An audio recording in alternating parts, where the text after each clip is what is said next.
You know what the spirit of '88 is for me is a kind of this is when people of from all walks of life comes together. People from all ethnic nationality in Burma come together to fight or to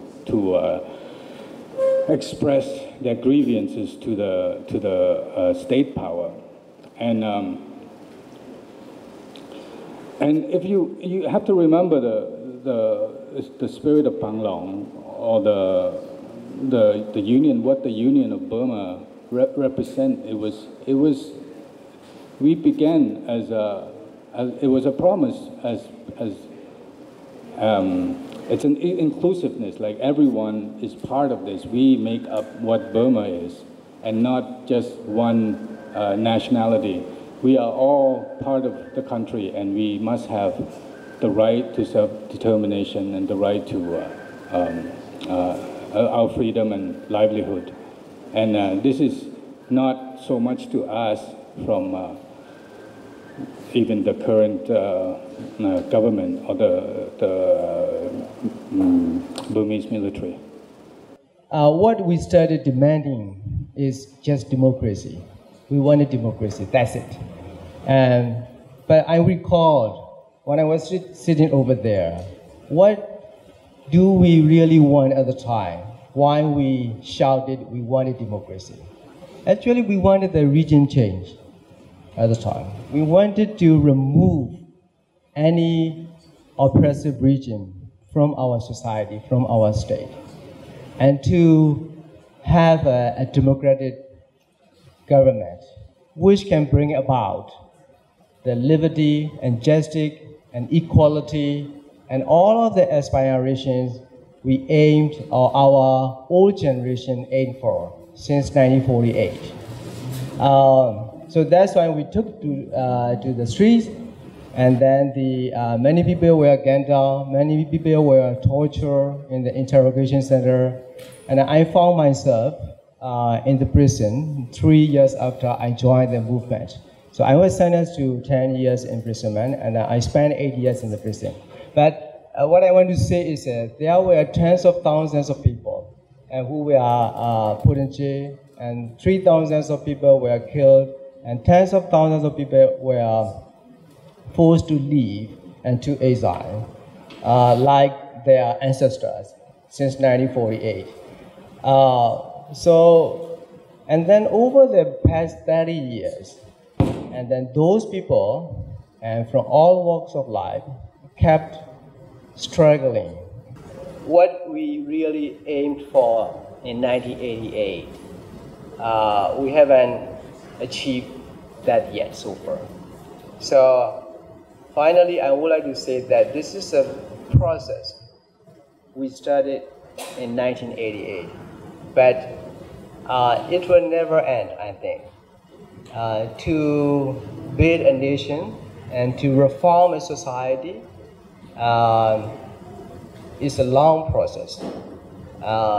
So when I started joining the movement in 1988, I thought that we will get the democracy and the democratic government in a few years. But now 30 years already.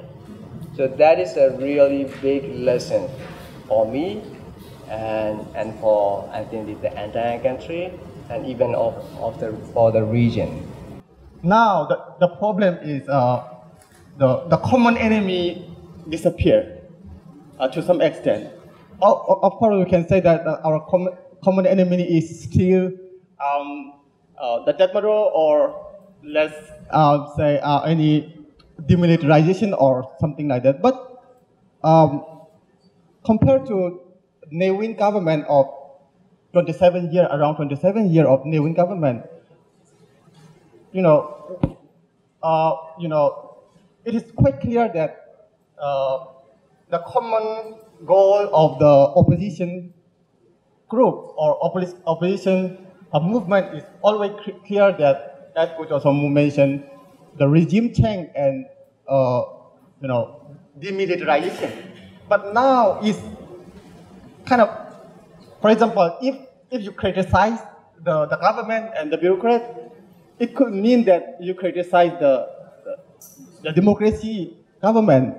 So this it's quite blurred that sometimes I feel that the Admiral is using NLD or Daw San Suu Kyi as a human seer.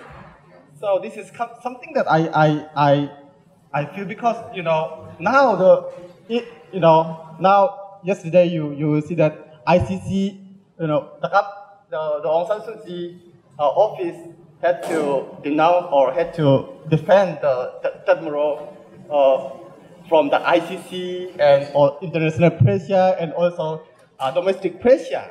So this is the landscape is changed.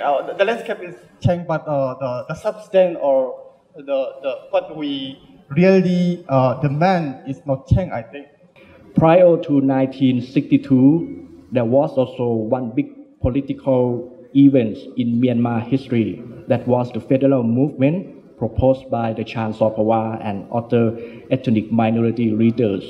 There were also peace talks between UNU and other representatives from ethnic minority groups. But at the golden age for federal negotiation, General Nevin decided to take power, eradicate federal movement and establish the new military regime, the new centralized political system for Myanmar. So the year 1962 should be considered as the watershed of Myanmar politics in such a way that the military got success in exercising their political influence in Myanmar politics and society. Nevin governed Myanmar for nearly 26 years until 1988 because of the poor economic management led by BSPP government. The situation focusing on people concern and dissatisfaction toward the regime emerged and developed. Finally, democratic uprising took place. However, this uprising resulting in the unintended resurgence of military authoritarianism that has continuously ruled Myanmar for more than 2 decades. During that period, the power of 1988 uprising was rather strong. It could destroy Nevin, Leng Swing or other caretaker governments, but its power was not sufficient to fight back with the military, which is the old historical institution in Myanmar. The military was born since 1941 as the state builder through warfare. The military was the backbone of national unification.